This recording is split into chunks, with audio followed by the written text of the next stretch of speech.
To some, the Nimitz UFO encounter defies all scientific explanation. It has everything you would want for a UFO case to be credible, from powerful eyewitness testimony from those who were there. I believe, as do the other folks that were on the flight, that when we visually saw it, that it was something not from this world. To a video recorded by the U.S. Navy of an object that simply cannot be explained. The abundance of that evidence proves to some who look at it that this may be an encounter with an object from another world.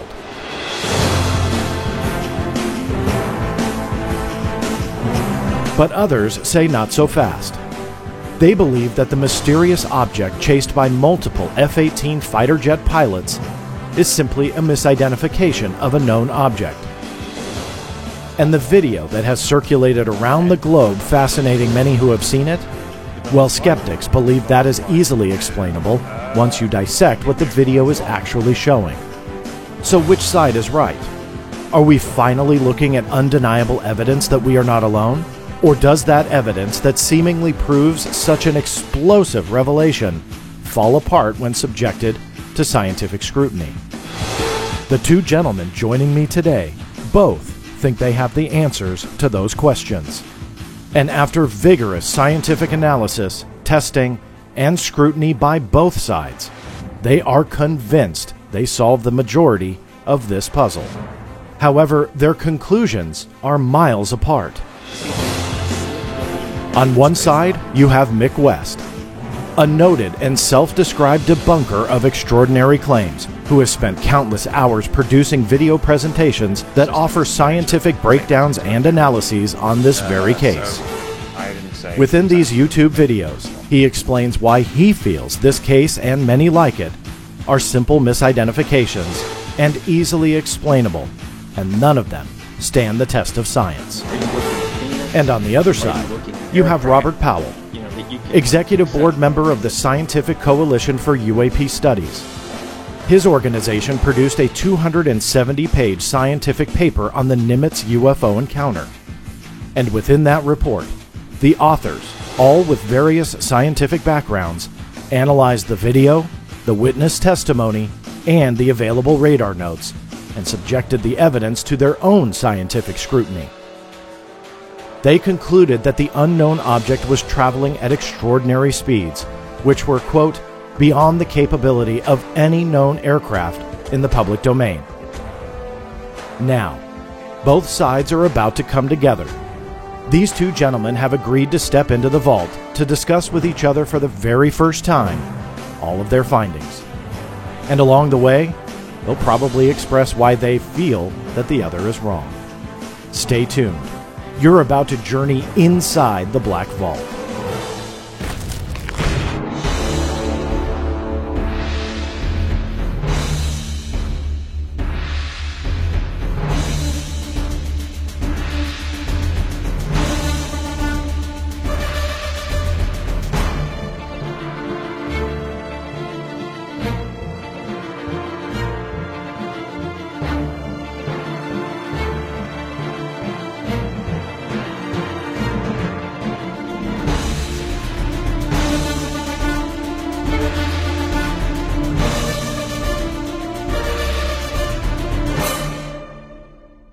That's right, everybody. As always, thank you so much for tuning in and making this your podcast or your live stream of choice.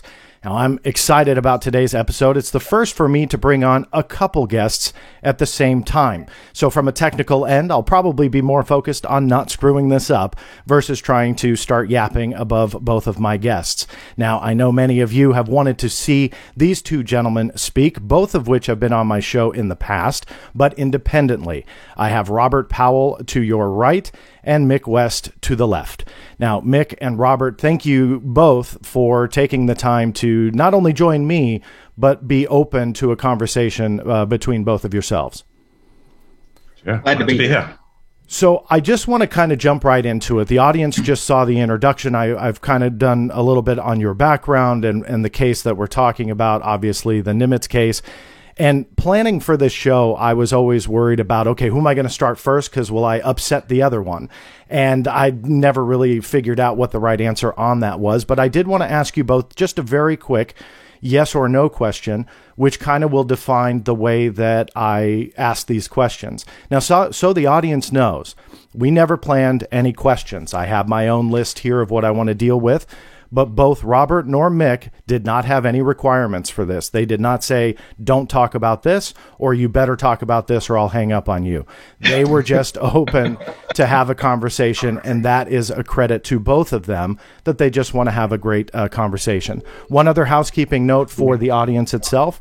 This isn't a formal debate, meaning we're not going to do stopwatches and introductions and opening speeches. We're just going to have a conversation. So here's my first quick question, just yes or no, which will structure where we go next. Both of you have done your independent scientific analyses on the Nimitz encounter, the footage, and the witness testimony. Robert, Mick has obviously produced quite a few different videos on the encounter and the video, analyzing it. Have you watched them?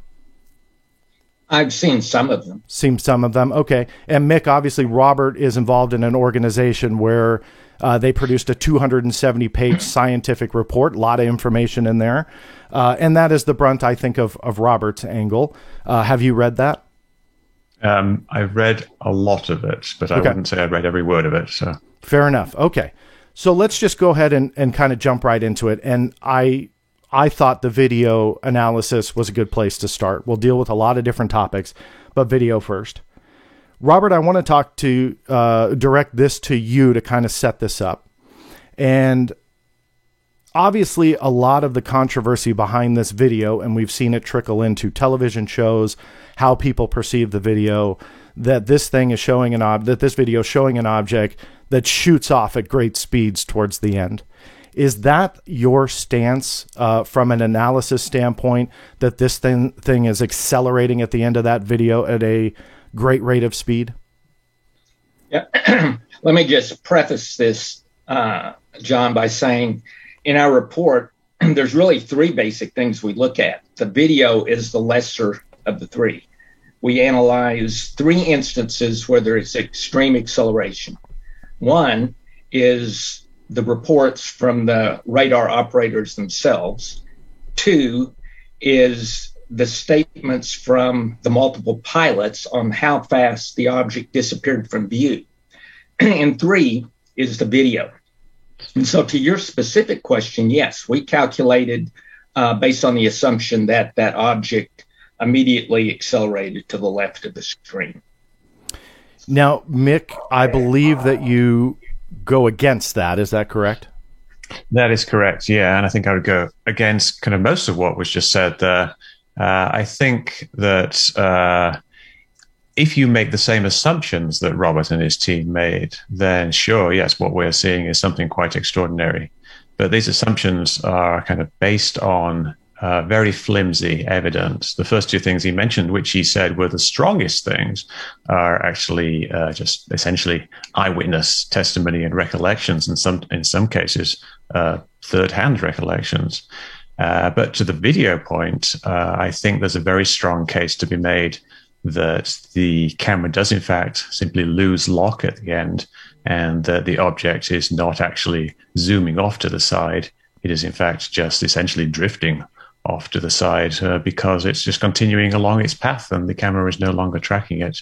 So that's what I feel about the video. And you probably see my video on YouTube, No Sudden Moves. And it goes in great detail and almost a frame-by-frame basis as to where the camera loses lock at multiple points throughout that video, and why the object seems to move the way it does at the end. Robert, he said that there were some assumptions made in your calculations and reporting. I assume myself that you may not agree with that. But were there holes that you guys had from a scientific standpoint, holes that you had to fill in and maybe assume, or do you just disagree with that altogether? No, the first thing I just want to mention real quick, Mick indicated that those were third-hand recollections. those were not third-hand recollections.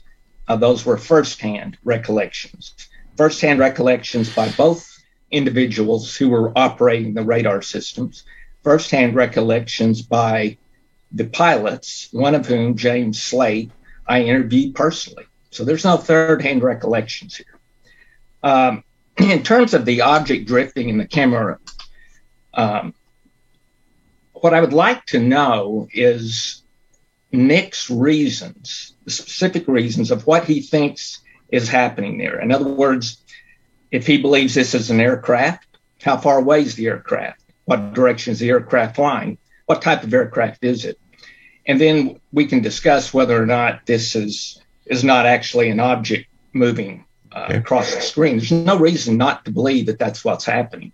Right. Well, I can answer that, I think, because what I believe is happening is that it's an FA-18. I don't remember the exact distance that it was determined to be, but we know the slant, the upward angle. We know that we're looking up. I think it's like between 4 and 5 degrees. It varies. And you can get a rough estimate of that. And it's moving kind of away from the plane and to the left, all of which is kind of consistent with the various changes in the angle. We see the angle at the top of the screen move from, I don't remember the exact numbers, but I think it's like 3 right or 5 right to 8 left, something like that. So it's moving about 10 degrees or so, which means the plane is kind of moving away and to the left. And the speed is roughly consistent with the speed of an FA-18, like a few hundred knots. And I think that what we are seeing in terms of the movements of the object are all explained by camera movement, because the camera system that is being used, the ATFLIR system, is a system that has multiple cameras. It has an optical camera and it has an infrared camera. It also has multiple light pathways, the way the light moves internally through the camera internally to create these different zoom levels, which is done more with mirrors than with lenses, in the infrared system at least.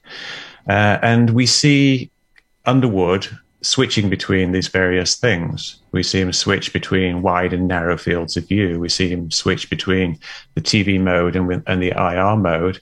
And we also see camera movements that he didn't initiate. At one point, there is a gimbal roll where the entire field of view rotates. It's not actually the field of view rotating, it's actually the camera moving, and we see the object makes a little circle, and we see the whole light field in the sky rotate. And each time one of these things happen, when he changes between the camera type or between the light path magnification, we see a loss of lock. We don't just see it immediately reacquire. We see in some cases it have to widen the bars, so it's actually, we know that it's lost lock, and we know that it's searching for that lock, and it does in all cases except for the last one, which is pretty obvious. It would have to be the last one. It reacquires that lock, but in some places it's pretty close. It's getting very close to the outside edge, and then it reacquires and it recenters, and then it continues to track.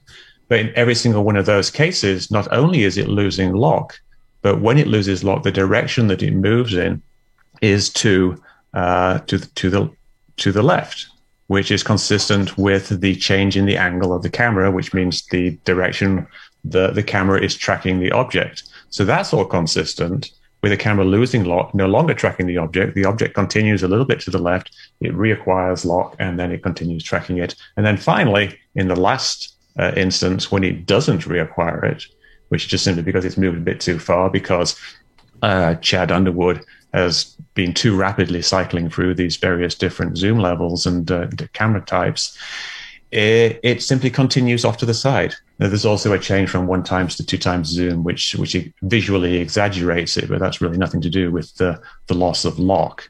The loss of lock comes from the actual physical change within the camera itself between wide and narrow.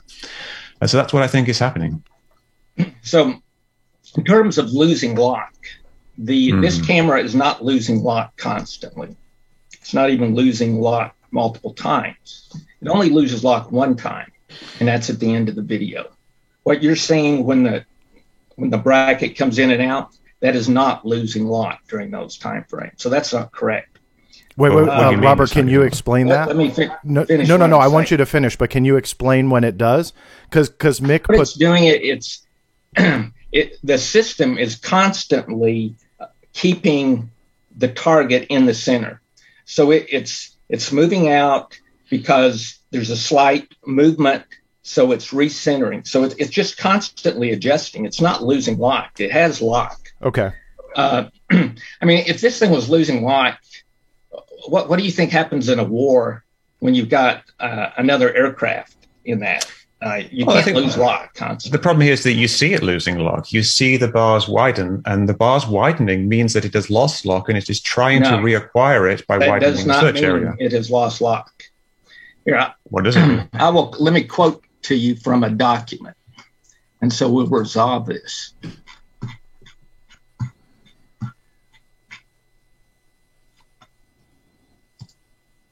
Okay, this is Is this from the SCU report? Just so I'm going to link it to. no. for This the- is not. This Okay. is not from the SCU report. Okay. This is I'll give you the quotation from the document on it. This is from a tutorial on electro-optical infrared systems from the Institute for Defense Analysis. And so I'll just quote, after the target is acquired, the tracking system locks onto it and maintains line of sight autonomously. A feedback control loop, the track loop, continuously adjusts the gimbal to keep the target in the center of the sensor's field of view. Sure. So it's not losing lock, as it goes So the on to problem is say, the sensor generates a new video stream, the process repeats. It keeps refining what it's looking at. It's not that it's lost lock. Right. But that doesn't really comport with what we see, though. What we see is the object not remaining in the center of the screen. In fact, the object moves away from the center of the screen. And then we see the bars widen, which is essentially the search area, because it's looking for it. If it knew where it was, it would have kept it exactly in the center of the screen, but it does not. I mean, it's like any other piece of equipment. You constantly refine because you've got a moving target. So your equipment's, you're not going to wait till you lose lock. You're constantly measuring. You've got it in the center of your screen. It drifts a little bit. You widen a little bit, bring it back into the center of the screen. That is not Doesn't make losing any lock. sense. And I just gave you a quote from a document that I think answers the question. I mean, Well, do you have a different document that you'd like to quote from? No, the document is fine, but I agree with what the document says. But if you take what's in the document, then what we would expect to see would be the object staying exactly rock solid in the middle of the screen because it doesn't lose lock. Let me ask you on this debate, and Robert, I know we deferred, we kind of diverted from your answer before, and I do want you to have the opportunity to finish that. But one last question I would have for both of you, and Robert, if you could quickly just answer this.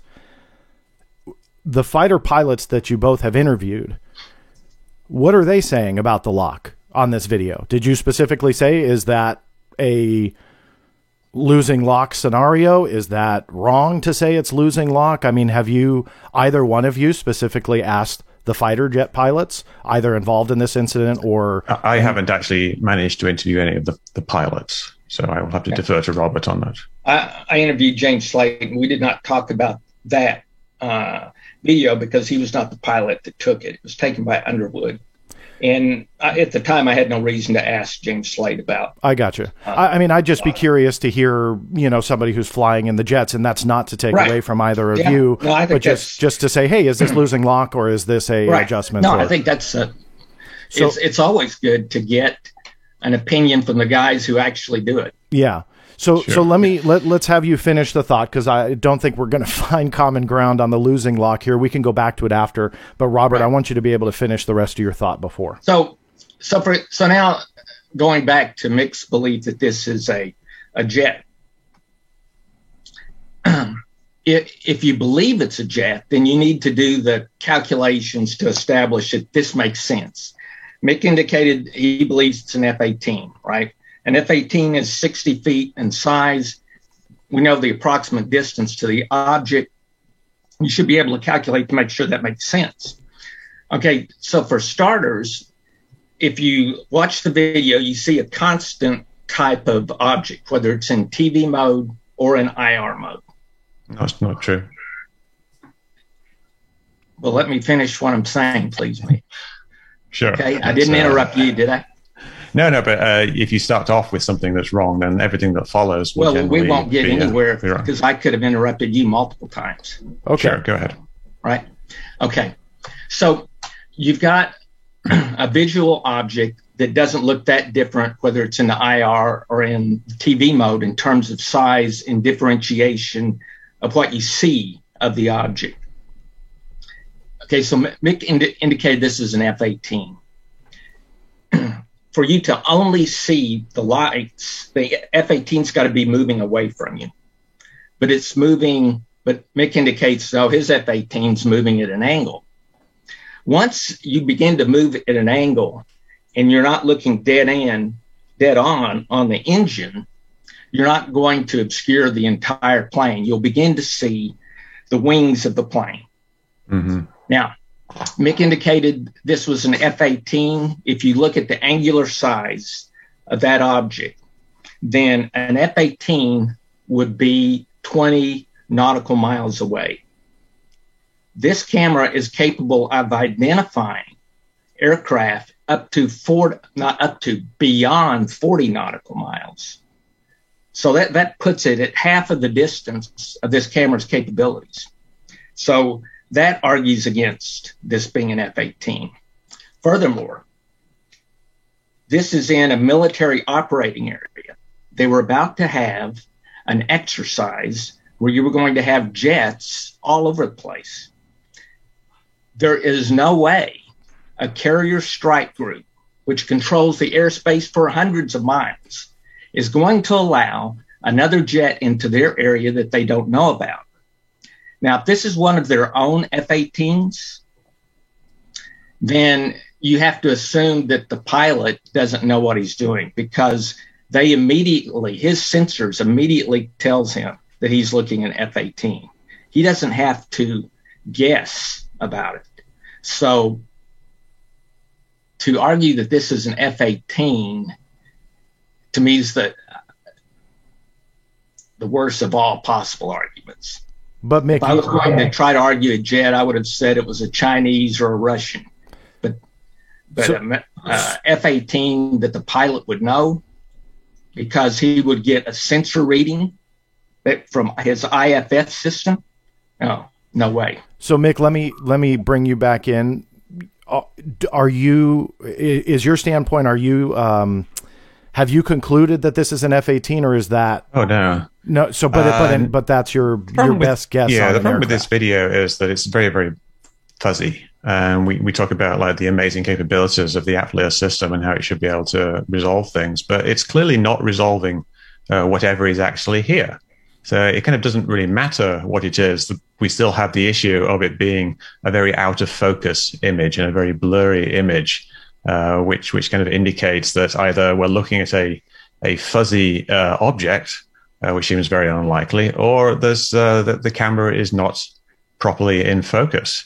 Now, I can't remember what I was going to say with Robert's points, but the shape of the object is not really consistent between the two things, between the TV mode and the IR mode. It looks like kind of like an oblong shape. You could roughly say you could fit a TikTok shape to it, like this iPhone case I'm holding up here, or you could fit any number of things to it because it's kind of odd shaped. At some points, it kind of looks a little bit like more like a peanut shape than other things. And if you skim through the video, you kind of see it kind of seeming to rotate a little bit, which I think is because it's moving across the screen and to the left. And if you look at the difference between the visible light mode and the IR mode, it's kind of got a bulge at one end in the TV mode, but the bulge is at the other end in the IR mode, which I think is consistent with where the engines would be. On the right-hand side, because it's moving to the left, we see a glow from the engines. Now, at the very start of the video, which is very interesting, we see something very strange, something that looks nothing at all like the rest of the video. And people don't talk about this very often, which I find odd. We see a star shape. We see something which is just a glare, an infrared glare. which would indicate to me that at that point in the video, we have the situation what Robert was talking about, where the plane is flying directly away and you're kind of looking up its tailpipe and you're just seeing this infrared glare. Now, a bit later, it's moving further away because we're switching between the two modes. We don't actually see this transition. And we just see that glare at the right-hand side. And the glare is actually there. It's kind of difficult to see because this terrible resolution video. But I have no real reason to doubt that an FA-18 would fit. Now, Robert raised the issue of surely we would know it's an FA-18. And yes, we would. But I talked to Kevin Day about this, and he said that not only were they weren't getting ready for an exercise at that moment, they were actually in the middle of cancelling the exercise, and they had a large number of planes in the air at that time, and the situation was rather chaotic. And these are his exact words. This is what he said. It was chaotic. They had planes in the air. He was cancelling the exercise, bringing everybody back in. So it kind of makes sense that for a few seconds, somebody might not know exactly where a particular plane was and where it was later because they were all turning around and going into different places from where they were originally going to. So I think what happened here is that Chad Underwood pointed his camera in a particular direction, happened to lock on to one of the other FA-18s that was in the air at that time during this chaotic time, during the cancelling of the exercise. It locked on for it for a while. He didn't recognize it immediately. Because he's looking out for UFOs, because Fravor had this encounter before, which we'll talk about. And he cycled through all these camera things, and he essentially just lost lock on it because he was cycling through the cameras too quickly. And then he lost sight of it, didn't get sight of it again, and he probably would have seen it later because it was one of the other F-18s, but now he recognized it as an F-18, and I think that's what's happened.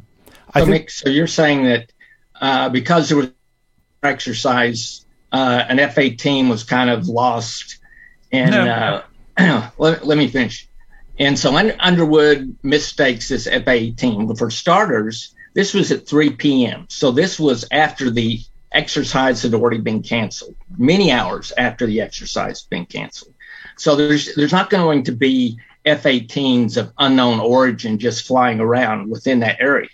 But more importantly, it doesn't matter that it was chaotic. Wars are chaotic, and don't you believe that our Navy jets are capable of identifying a friendly F-18 during a war? That's much more chaotic than this. No, not all the time. In fact, sometimes... Let me finish it. Did I interrupt you? I thought you asked me a Thank question. You. Okay. So he's got an IFF system that identifies all friendly aircraft, right? So it doesn't matter how chaotic it is. He knows what he's looking at, right? So that's your argument to me isn't even close to. Well, you say that during wartime, we can identify everything perfectly, which obviously isn't the case because friendly fire is as a thing. People get killed. Airliners have been shot down by accident. Planes have shot each other. Planes have dropped their bombs on friendly troops. Mistakes are made, and surprisingly often, and much more serious consequences come out of mistakes being made. So I find the idea that Underwood not being able to identify a plane for a few seconds not to be unreasonable. And your first point about the exercise being cancelled hours before is being directly contradicted by Kevin Day. When I interviewed him, he said they were right in the middle of the exercise. So are you saying that Kevin Day is misremembering? Yes, Mick, you did not understand what Kevin Day told you. The exercise was occurring in the late morning when Kevin Day requested to the captain of the ship that F-18s be scrambled because they were getting ready to do an exercise. They were in the process of beginning it. So he scrambled 2 F-18s already in the air to the point. They got to that point when they then, and we won't go through all that happened, but then they fly back to the Nimitz, right? And then another pair of F-18s leaves the Nimitz. It's already been canceled, and it flies to the south. So there was no exercise going on at that period of time. Well, unfortunately, that is contradicted by what Kevin Day says. No, I was the first person to ever interview Kevin Day. So I think if anyone knows what Kevin Day said, it would be me. Well, yes, perhaps so. But I know what he told me. So, and this is something that we have a record of, that he actually said this, that there was an exercise going on at that moment. So I think this speaks to perhaps a broader issue. About to go on. He said he was actually in the process of cancelling the exercise at the time that Underwood was taking his video. No. That is what he's told me. It was canceled prior to that. Okay. Well, perhaps it was, but now we have conflicting accounts. We have Kevin Day 1 and Kevin Day 2, and so which one are we to believe? And I think that this is actually a segue of where I wanted to go. So you both did this beautifully, of witness testimony. Now, we don't have to get away from the video fully, but obviously we have a conflict here. Mick heard one thing, and we can, after the show, you guys can pull it up, and I will be more than happy to post both of your either transcripts or articles or references or whatever you need. That's not a problem. So you guys just email me those, and I will put them in the show notes for this episode. But what I wanted to get into was witness testimony. Mick, you were talking about dissecting the video and the shape, and we don't know this or that. But you didn't make reference to the witness testimony that goes along with it. So this question goes to both of you. Can we talk to the audience about the value of witness testimony, that even though the video may not give you a 100% definitive answer, when you couple in a witness and they are adding in, hey, we couldn't identify this thing, or, with my experience, it wasn't there. Radar operators couldn't peg an ID on it. What value is there in that? Because in your explanations, it seems like those are being dismissed. We'll start with Mick, and then Robert, I want you to answer. Sure. Well, I think what we have here is a number of stories that vary in the telling and have evolved over time and vary by individual. And I think you have to really look at the big picture here. You have to look at the entire thing and look at all these different people giving various accounts of things. And if people give accounts which are consistent and are independently consistent, then that can be a very valuable thing when you're doing an investigation. But when people give their individual accounts, especially if they're recollections over a long time ago, and especially if those accounts don't actually line up with one another, then that becomes less and less valuable as actual evidence. And we look at some of the things that we rely on for eyewitness accounts. The big one, obviously, is Commander Fravor's encounter.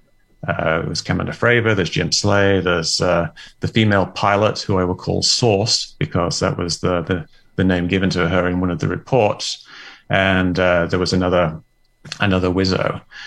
Their accounts don't exactly match. In fact, there's quite significant differences between the two. If you look at things like when did they originally see this object that they saw over the water? You saw it in the little recreation that was shown, that there was a little tic-tac over the water. Now, Commander Fravor says that he saw it hovering over this disturbance in the water, and it was making movements up, down, left, and right in an unusual way. But Source, who was viewing it from a different angle, tells us that it moved very rapidly in a straight line across the disturbance in the water at 200 to 300 knots. And so we've got two accounts which are radically different. Now, you might say they're kind of the same in essence, but are they really? They're actually very different, and perhaps they're different because they're being viewed from different viewpoints, or perhaps they're different because they are different recollections of the same thing. And I think this idea of eyewitnesses matching up doesn't really hold out in this case, because there's a large number of differences. And not only do the eyewitnesses not agree with each other, they don't agree with the written reports that were produced a long time ago. The initial event summary of the report describes the object as simply being lost in the haze. And that is something that was reported by both pilots, which kind of doesn't really make sense when you think about the other pilot, something being lost in the haze. That kind of really means that they could visually track it all the way until it disappeared, far off in the distance in the haze, which is radically different from the instantaneous disappearing that Fravor has later come to describe. So I think these accounts have varied over time. They've actually changed over time. And they vary a lot between individual, and they don't really match what we see. And we don't really have eyewitness accounts that actually match the video, because all we have of the video is the guy who took the video was watching the video screen as he took it. So we don't have any corroborating eyewitness accounts for the movements of the object. So a lot of contradiction. So obviously, Indeed. from a scientific standpoint, that's going to be challenging. Robert, let me ask you the first part of that, which was talk to me about the value of witnesses in your study. But then did you see contradictions between the witnesses, and how did you deal with that? That's an important part, because you do lose information from witnesses over time, right? And once witnesses are exposed to the media and exposed to other witnesses, their stories they pick up bits and pieces of other stories, right? So what you have to look for is the key information, not the minutia and the details of it. You look for this key information. So I'll give you a couple of good examples. First example, and both of these, John, I think are important, because in our report, we've been talking about the video, and we have not talked about the specific accelerations based on the witness testimony. So the very first one is where Kevin Day, and I interviewed Kevin Day on January 2018. Now, this is why it's important. For example, Mick probably interviewed him either this year or sometime in the middle of 2020, almost 2.5 years after I interviewed Kevin Day. Why is that important? Because I interviewed him before he was ever exposed to social media. I interviewed him before he and Gary Boris began talking with each other, right? So when I interviewed Kevin Day, I asked him, how long did it take the object to move? He said 0.78 seconds. A lot of, your audience has probably heard that. That's over a huge distance that it moved in 0.78 seconds, which is where we got our extreme acceleration numbers. And we used error bars. In other words, we said, what if Kevin Day was wrong? What if it was 2 seconds? What if it was 5 seconds? What if it was 6 seconds and he thought it was 0.78, right? The acceleration numbers are still extreme. So then I interviewed Gary Boris 3 months later in April of 2018. Before I ever asked him, how long did it take this object to move when you picked it up, I asked him, do you know Kevin Day? His response was, he did not know Kevin Day. And he said, but let me look in my album from the USS Princeton. So he flips through the USS Princeton, looks for the name Kevin Day, and he says, oh, yes, I do know Kevin Day. I remember him now. He was a very sharp senior chief. Why did I do that? I was trying to establish that these two guys had not been talking about how long it took for this object to move in radar. So then I asked Gary Boris, how long did it take this object to drop from 28,000 feet down to sea level? His response to me was, how long did it take you to think of that question? So in other words, he's indicating within a split second, right?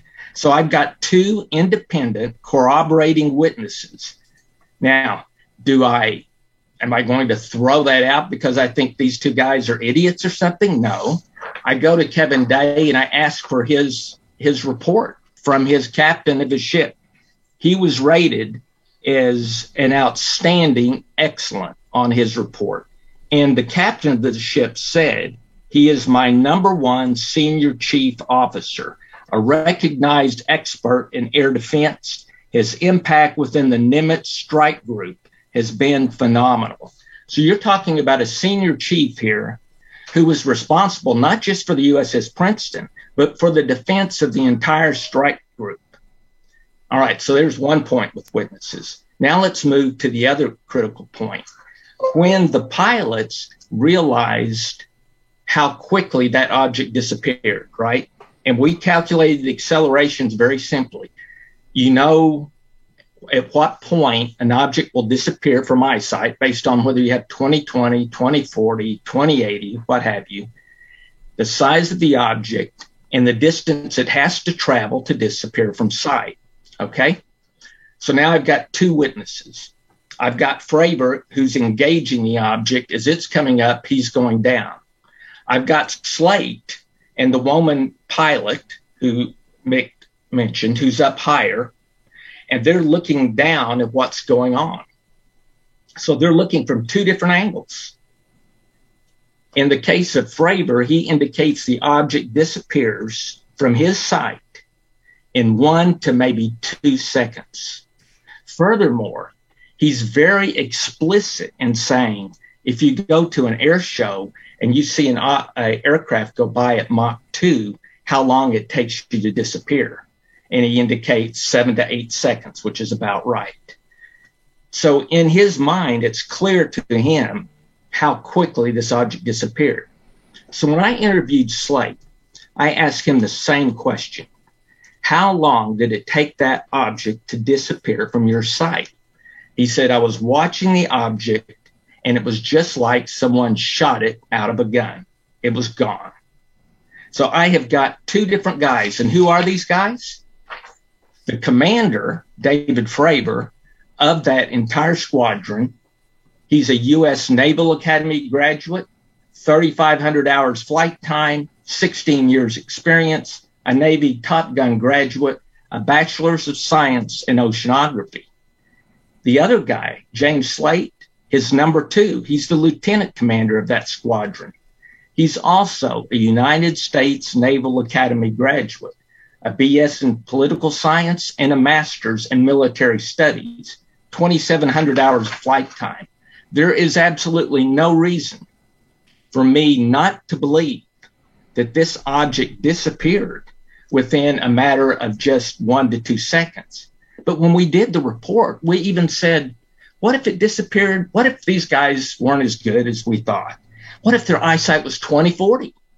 What if the object wasn't 60 feet? What if it was only 15 feet? And what if when it disappeared, it took 5 seconds? Still, the G-forces calculated are well beyond anything that we're able to currently manufacture today. So you can't just throw away witness testimony because, hey, it's a witness, it's anecdotal.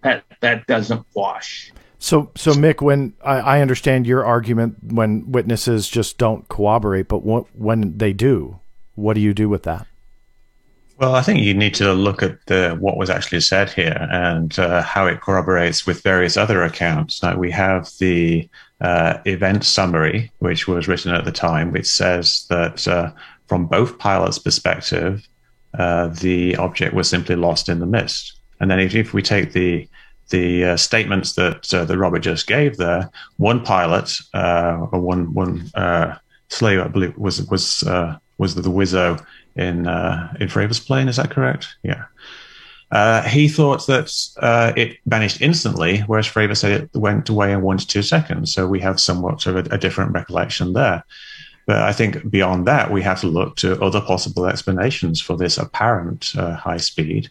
And one that I've put out there is that it may have been a misjudging of distance, which caused them to think that it was moving a lot faster than it was because they thought it was twice as big as it was and hence twice as far away. And so when they flew towards it, it flew past them. But from their perspective, it didn't actually fly past them. They flew past it.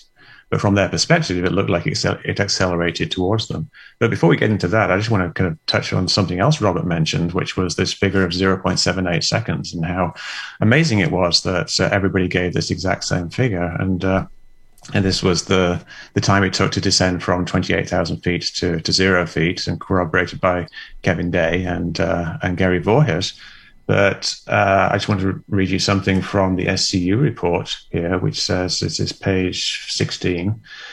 It says the senior chief in charge of radar took notes whilst observing the radar in the CIC area and noted that his equipment indicated that the object moved from 80,000 feet to 20,000 feet in 0.78 seconds. And a second man, petty officer station, basically said the same thing, that it went as fast as thought. And then you go on the report to do calculations based on this movement of 60,000 vertical feet in 0.78 seconds. But that's all entirely wrong, because there was no measurement of the object moving from 80,000 feet to 20,000 feet in 0.78 seconds. What Gary Voorhis and Kevin Day talked about was moving from 28,000 feet to sea level in 0.78 seconds. That I really don't dispute, that there was some radar return that seemed to indicate that. But here we have the SCU report referring to that same number for a completely different thing. And beyond that, the 0.78 seconds wasn't just something that came out in this interview with the SCU from Kevin Day. It's a number that Kevin Day wrote in his little short story, which he wrote years earlier. I can't remember exactly when, but it was certainly earlier than the SCU interview. He wrote a short story, a fictional fantasy story retelling of the incident, in which he plays a kind of a hero character who has psychic powers. And the whole incident is played out, and he mentions this 0.78 seconds as being the speed at which they dropped in this short story, and it's also been repeated in the above top secret thread discussion, which again predates all of this. So it's not as if it was something that was discovered and then verified. It's just a number that's been out there for a long time, and here we see it being confused within the SCU report itself for a completely different movement. Let's stick with that, Robert. That part that Mick is pointing out, would you like to comment specifically on where that came from? Yes, absolutely. So let's go through several of these points that Nick brought up. First one, he said, and this is regarding the pilots. Mick said the objects were lost in the mist. Is that right, Mick? Is that what you just said? The objects were lost in the mist? I'll just verify that really quick, because it's a very short thing, the event summary. Yes, it says lost contact in the haze. So it says the first pilot, which would have been Fravor, lost visual ID of the capsule in haze, and the last visual contact had capsule at 14K feet heading due east, and the pilot estimated the capsule achieved 600 to 700 knots. And the other pilot just reports as lost contact in haze as well. No real details beyond that. I'd like to see that document. No, you haven't seen it? What document was that, Mick, again? You want me to put it on screen? Sure. Well, I was just going to... Sure. But for the audio version, what are you looking at? I'm looking at the event summary, the 2004 Navy event document. Oh, this is the one that leaked. That leaked out according to the story and was published by George Knapp. Is that the one you're referring to? Yeah, I think so. It's the one. It's in all caps. It looks like semi-official, and I don't think it's been. I don't know. Has it been verified or disputed? It has not been verified. If it's the one that I'm thinking of, it has not been verified. Can I share my screen real quick so you can just see? I'd like to see it. What we're talking about. Oop, you have disabled screen sharing, so I can't do that. Sorry, I didn't know I did that. Yeah, it's probably a default. But yeah, it's one of the multiple sources. There's the executive report, there's the event summary, there is the interviews with Fravor, there's the interviews with Source, there is the fighter sweep story. So we've got all these different sources, and they all seem to kind of vary. Let's see. And we'll link it. And I'm sorry, Mick, I don't want to interrupt the stream too much with the software, but I will link it in the show notes. For those of you listening on the podcast version and you want to see it, just go to the blackvault.com/show notes, find this episode, and you will get a link to those documents and all of the visuals that we're talking about. Right. But, and just to be specific, it's the CVW11 event summary. Okay. Okay. So here's the problem I have with that statement in terms of objects were lost in the mist. Fravor has clearly said, as did Lieutenant Colonel, Marine Colonel, who was out there at the same time, that water was crystal clear that day. It was a beautiful California day, no mention of any type of mist. Furthermore, Slate's plane's at 20,000 feet, and he's seeing everything perfectly clear below him as he's watching the encounter between Fravor and this unknown. So I do not believe there was mist in the air. There may be, I don't know what this document is that Mick dug up somewhere, but all the other data indicates this was a clear-cut day. So that the objects were lost in the mist, that I don't buy. Haze. I say haze. Or haze even. I'd like to see that document. Then Mick indicates, okay, there's a different recollection. Fravor said it disappeared in 1 to 2 seconds, and Slate indicates it was instantaneous. But there's hardly any difference in those, whether it disappears in 1 second or it disappears like it's shot out of a gun. That's not what's important, is not whether was it really 1 second or was it really a fraction of a second. What's important is what are the calculations that an object would have to travel at in order to disappear that fast. That's what's important. So let's not get confused about, oh, well, this guy remembers 1 second, this guy remembers 1/10 of a second. That's not the point. The point was it was an extreme speed, and both of those guys agree on that. Then Mick indicates there's a misjudging of distance. That had nothing to do with the calculations we did, because we didn't need to know the distance. What we looked at was how long did it take to disappear from their eyesight. So once we know an approximate distance, we know that Slate's plane's 20,000 feet above the object, right? We know that Fravor has gone to meet it, so we know the distance is less than 20,000 feet in both cases. And in Fravor's case, he indicated he came within half a mile. So it's a very simple calculation to determine how far does the object have to travel to disappear from eyesight. Okay, so then the Kevin Day story about 0.78 seconds that Mick brought up. When I first interviewed Kevin Day, he indicated that the objects were at 80,000 feet and they dropped to 28,000 feet in 0.78 seconds. Now, in later interviews, he has indicated it was at 28,000 feet and dropped to near sea level in 0.78 seconds. So there's clearly a discrepancy in what he's saying the distance it was when it dropped, right? But this is the part about human memory that Mick referred to, right? You start to forget, okay, did it go from 80,000 to 28, or was it 28 to 0? I think 80,000 to 28,000 is the most likely. And here's why. And this is what Kevin Day told me the first time, all right? When these objects are at 80,000 feet, they're not a threat to the F-18s in the area, because the F-18s can't fly to 80,000 feet, right? So they're not a threat, and they were just moving south at slow speed. Once they drop to 28,000 feet, they're in an area which is where this exercise is about to begin. So now there's a threat, and this is why the F-18s were scrambled. So whether Kevin was right and it was 80,000 to 28,000, or whether he was right and it was 28,000 to 0, it doesn't matter. Because when we did our report and when we looked at the calculations, we looked at variances in distance. The acceleration numbers are extreme, Mick. It doesn't, if you drop from 28,000 to 0 in 0.78 seconds, or you drop 80,000 to 28,000 in 0.78 seconds, it's still an extreme acceleration. All you're doing is saying, oh, instead of 12,000 Gs, it's only 4,000 Gs. So what?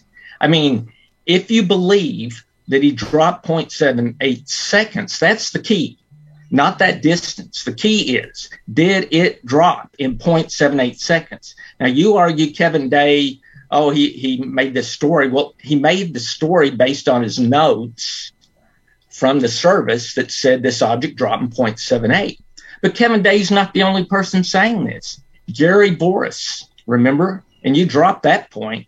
He indicated that this object dropped as fast as I could think of the question to ask him. So I've got two different servicemen that indicate that this object dropped at extreme rate of speed. So we can't say we know the exact acceleration, but we can bracket it. We can say maybe these guys were off and it was 2 seconds. Maybe the distance wasn't 80,000, it was 28,000. And we can bracket and still do our calculations. That's what we call error bars, and that's what we did in our report. Sure, but you're basing this just on this accounts of these two people, Gary Voorhis and Kevin Day. Kevin Day was the guy who was in charge. He was the guy who was actually running the radar room. He would be the guy who would know these things. Gary Voorhis was just, well, not just, he was the head, I think, network technician on the plane. He's not a radar specialist, even though he's familiar with the technology. And I think he simply got the number from Kevin Day.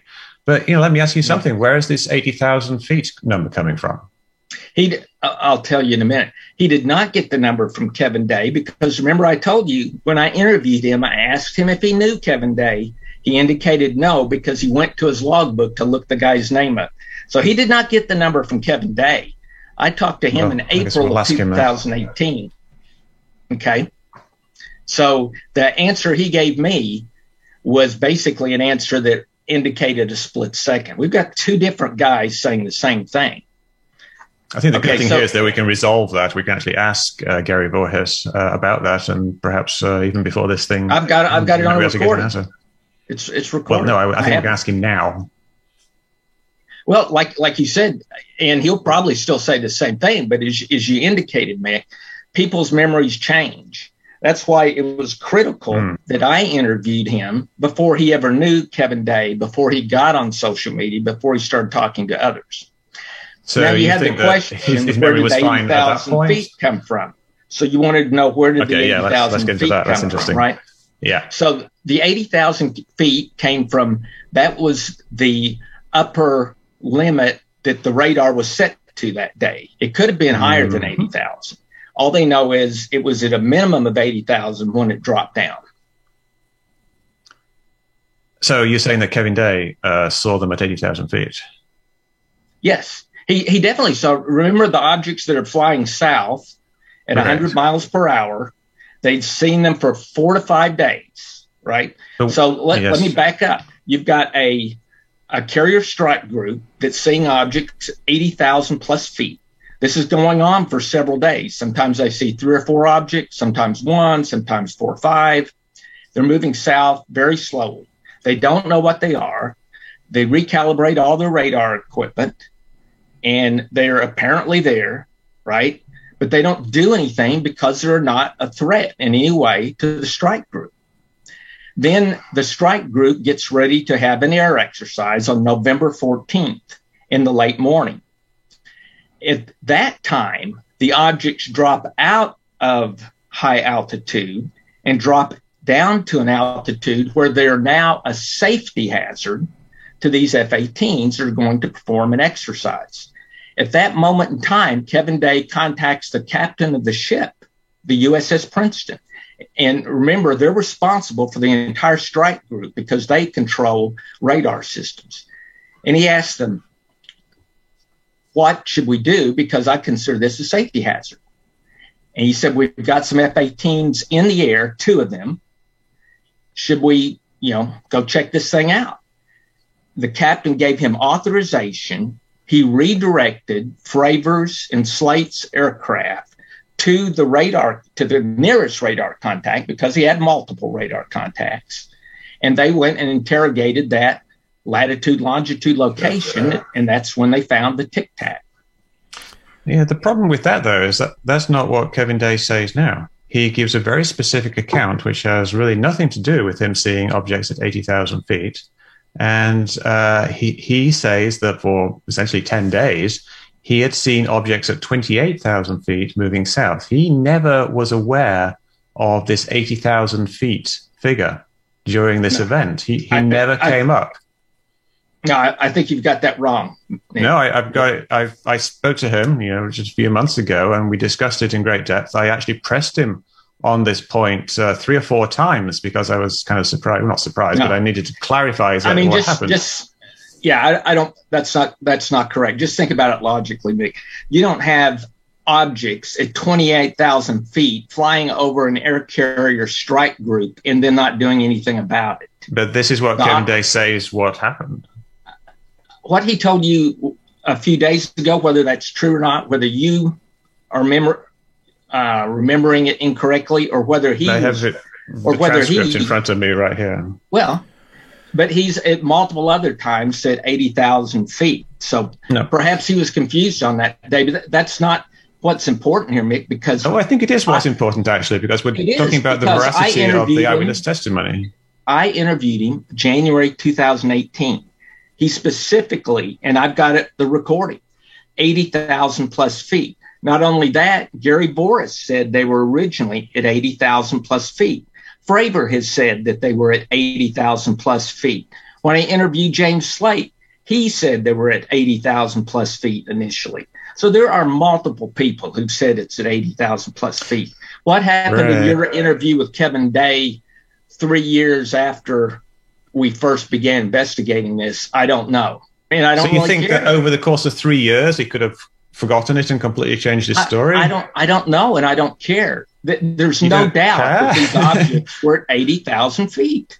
But the problem here is that the events happened in 2004, and you interviewed him in like 4 years ago, which was 10 years after the event. So if you think his memory can completely change in 3 years, then surely it can completely even more change in 10 years. You're making the assumption that his memory changed. I don't. You're telling me that he has different accounts. He misunderstood what you were asking him. I don't know. No, he understood exactly what I was asking. I'm just telling you. I can read you the transcript if you want.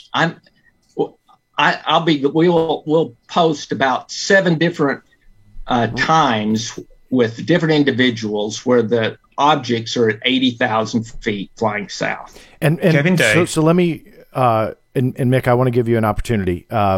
I'm running out of time because we had allocated an hour. I'm happy to hang out for a little bit longer. It's up to you guys. What's that? Sure. Oh, I'm fine to go as long as you like. Okay. So then, Mick, you were going to jump in because I do want to do one last thing before I lose you guys. So, but if you're okay with a couple more minutes, Mick, go ahead and finish that. No, I can go a couple more hours if you want. But Kevin Day very specifically told me that he learned about the 80,000 feet from the Ballistic Missile Defense Space Tracking. And he said that this was, essentially above his pay grade. It was classified information he was not aware of at the time. He learned about it 2 days after the incident from talking to other guys on the ship. So it's completely different to what you just said, Robert. And what I'm saying, Mick, is how many other times? When else did he ever say that? Tell me one time, any other interview where Kevin Day ever said that. Give me one interview. Well, what do you think we should talk to Kevin Day now, or do you think now he's being completely corrupted? His brain is mush, and we won't get anything useful out of him? No, without going in and listening to the questions asked, there's all sorts of possibilities. He misunderstood what you asked. Let me give you some context, he says. He says, again, at this time, at this point, I wasn't aware that the ballistic missile defense guys had tracked these things from outer space. I had no idea about that. It was above my clearance, basically above my security clearance. So what did that mean? That meant nothing, what you just told me. He said, let's see, the reason I say they were weird is because our ballistic missile defense guys were tracking these things coming down from outer space. I found out later. That wasn't the view I had on my radar. I was more concerned with 30,000 feet and below. So he's not actually talking about these things. He says, I asked him later, because it came up several times. I asked him, you said the ballistic missile defense guys were tracking them coming from space. Was that something that you were aware of at the time? And he says, I was not. That was not my focus and wasn't where my head was at that time. And then I asked him, how did you find about this ballistic missile defense? And he says, from the next couple of days, talking to guys on the ships. And then he says, like, he was going to try to hook me up with those guys so he can answer the questions because he doesn't have all the answers. So he's and he was very consistent the entire time. The 80,000 feet figure never came up. He always said it was 28,000 feet. Very, very consistent. I think this is a number that Gary Voorhis gave as well for the radar targets. So, you know what we're talking about. Like for most of the incidents, the radar problem was that they were seeing these groups of targets moving down the screen from around Catalina down to Guadalupe. So let me just jump in. In fairness, you were talking about the 80,000 feet number. You didn't specifically ask him about the ceiling, right? He was talking about what he was more concerned at, and I can kind of see why he wouldn't go there if he's just focusing on what he's concerned with. Robert, correct me if I'm wrong with what I'm hearing here, but Mick, you're saying he didn't bring it up, ergo he's changing his story. But in fairness, with what you just read in the context, if he's only concerned about the 28,000 foot ceiling and below, because that's the threat area, is what I'm getting from Robert.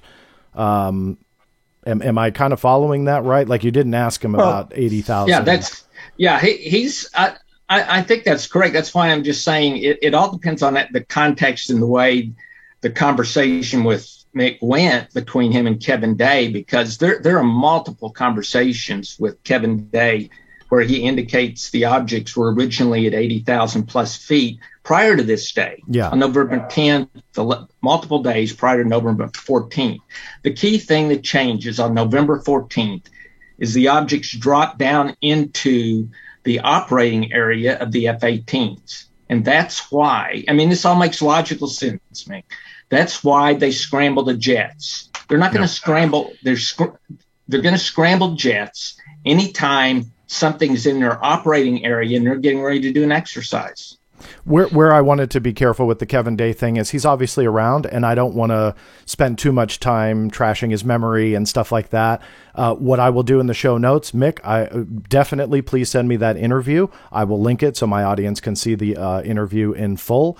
And then, Robert, you as well, if you have anything you'd like to add to that. But I'll reach out to Kevin Day because, again, I want to be a little bit cognizant here that we're speaking about somebody's memory and what he said or what he meant or what he did or what he didn't. Transcripts are good, but I want to make sure that we at least reach out to him. Maybe we can get some clarification.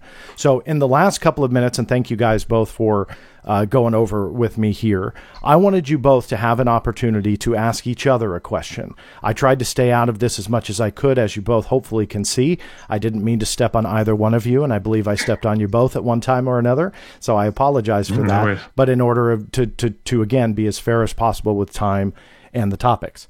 But I wanted to give you an opportunity here in the end to ask one question that maybe we haven't dealt with, or if you want to bring something up that you feel is not dealt with, to the other. Hopefully you guys are okay with that little exercise. I don't know who wants to start. If anybody cares to start. Well, if not, I'll ask Mick one. Sure. So, yeah. Mick, I would like to know, why have I never heard of a case that you can't solve? There's plenty of cases I can't solve. I mean, I haven't solved this case. I'd like to know. The encounter of Commander David Fravor with a tic-tac-shaped object. I don't have a solution for that. I have a number of proposed hypotheses, but I certainly would not claim to have solved this case. And of course, there are multiple cases where there's simply not enough information to solve them. If you look at the MUFON database, which has I think about 120,000 cases in it, there's probably at least 30,000 cases in there that I am completely unable to solve because they are just little white dots in the distance. So I'm always not able to solve cases. Let me just ask you a quick follow-up, Mick, on that. Are you open to this not being a conventional aircraft and the witnesses and everything, although sure. There's discrepancies?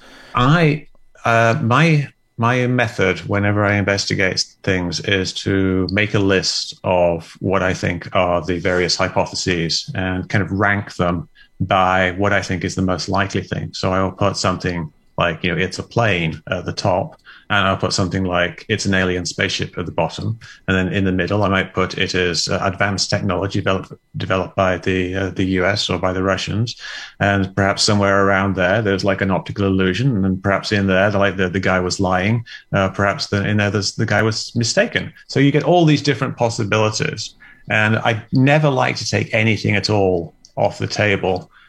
So even though I will have my number one hypothesis, for example, like in GoFast, my number one hypothesis is that it's a balloon, but my number two hypothesis is that it's a bird, and my number three hypothesis is that it's a drone. My number four hypothesis is I don't know what my number four would be, but it's like another plane. My number five is that it's CGI. Yeah, and increasingly less likely as you go down. But I never like to take things off the table, so I'm certainly open to the possibility that these things exist. But I do like to try to rank my ideas. So you think it's aliens. Perfect. That's all I heard. All right, moving on. And that's the show. No, Mick, let me have you now. If you want to ask Robert a specific question, something maybe he hasn't addressed yet, or yeah, sure. Like with the Fravor encounter, I'd like to ask Robert: have you considered the possibility of a parallax illusion being caused by Fravor thinking that was my computer talking to me, thinking that the object was twice as big as it actually was? He thought it was 40 feet, but say it was actually 20 feet, and the object was perhaps not moving very fast at all. Is that something you've actually considered in your analysis? Well, we definitely considered the possibility that it's smaller, right? Because if you don't know what an object is, you can't truly identify its exact size, right?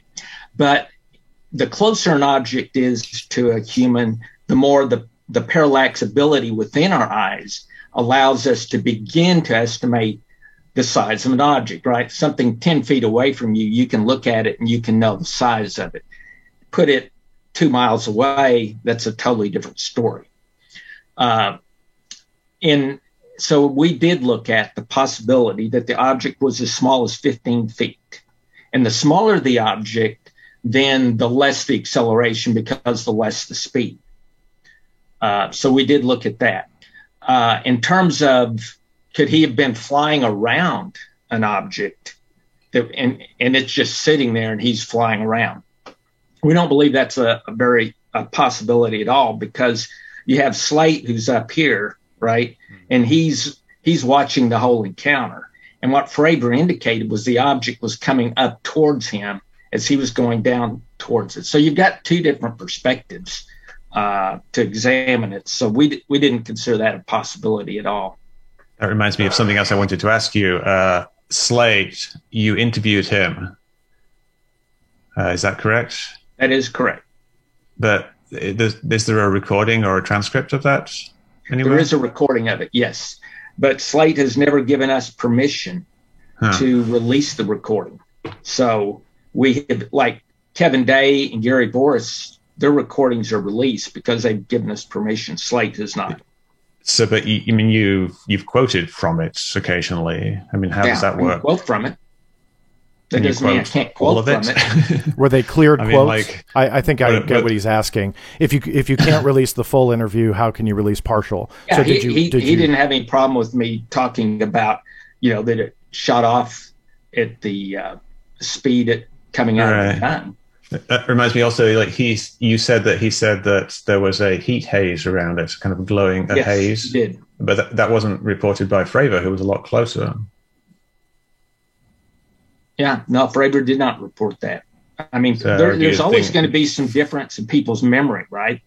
I mean, you're talking Slate about... was 3 miles away and Fravor was 1 mile away, so it would seem like if there's such a distinctive thing, they would both see it. Yeah, I don't know. Maybe it was the angle that allowed him to see the heat haze better than Fravor. I have no idea. Yeah. It's a shame that interview cannot be released, but I mean, you refer to it, but there could be a bunch of stuff in there that doesn't exactly match with Fravor like that. So from my perspective, it's unfortunate that we can't see it because it leaves you open to accusations of cherry picking, because you just get to release the best bit of the interview. Yeah, perhaps we could revisit it with Slay and ask him if we can just release a text transcript. I've done that. I've done that, and Slate's view is he was so disenchanted with the one interview he had that experience that he no longer wants to talk to the media. Yeah, I mean, just to back that up, I reached out to him a couple years ago trying to do an interview just out of curiosity. I wanted to talk to one of the pilots, and he was not having it. So he's been that way, it seems like, for a while. To be honest, the only reason we were successful in getting an interview with Slate was because one of the SCU members is a retired naval captain. And, military guys will talk to military guys. So he talked to Slate first. After he kind of greased the skids, then, Slate was willing to talk to me. But after the Fox interview, he said he had too much grief for his family to do any more interviews. So he said he's done with it. And I understand. I don't blame the guy.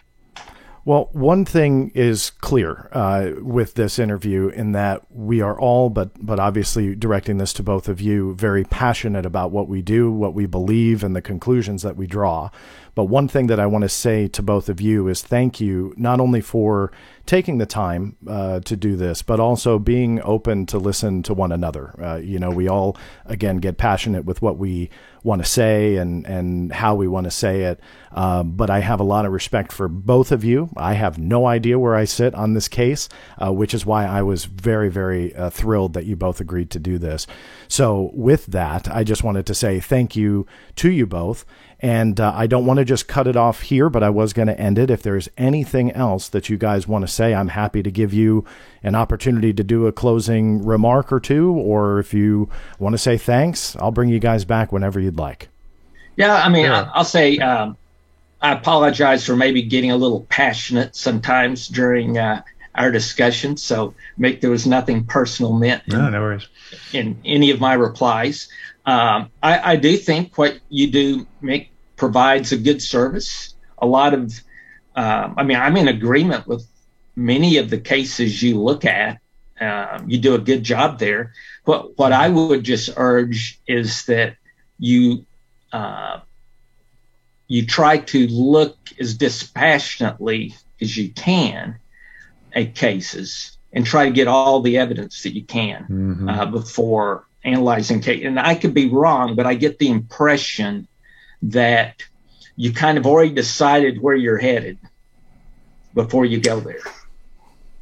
Yeah, well, I don't think I have. I think I probably have biases like everybody else does. But, I think something that's come out of this conversation perhaps is that, we all have these disagreements on various issues, and sometimes they're disagreements that cannot be resolved. But in a large number of cases, there are disagreements that are purely factual and that we should be able to resolve them. Like, for example, what did Kevin Day remember, and when did he remember it? What did Gary Voorhis, when did he learn certain figures, and what do these various reports say, and things like that. So we can do at least some reconciliation of the disagreements, and I think perhaps we can go back afterwards and ask the points of Gary Voorhis, like when did he learn this 0.78 seconds, and perhaps we could learn a bit more detail about the lock mechanism on the FLIR camera and see if the optical tracking was in fact losing lock at that point. We really need to get a genuine FLIR expert to explain that. But these are things that actually are resolvable, and I think we need to focus a little bit of effort on the things that we can actually figure out and knock those off, so we can refine the boundaries of uncertainty. Well, again, I appreciate you, both of you, and your time in doing this, and your thoughts and your research. Both of you, keep it up. You guys, again, have my respect in different ways for different reasons. So thank you very much for that. And of course, thank you all for listening and watching. This is John Greenwald Jr. signing off. We'll see you next time.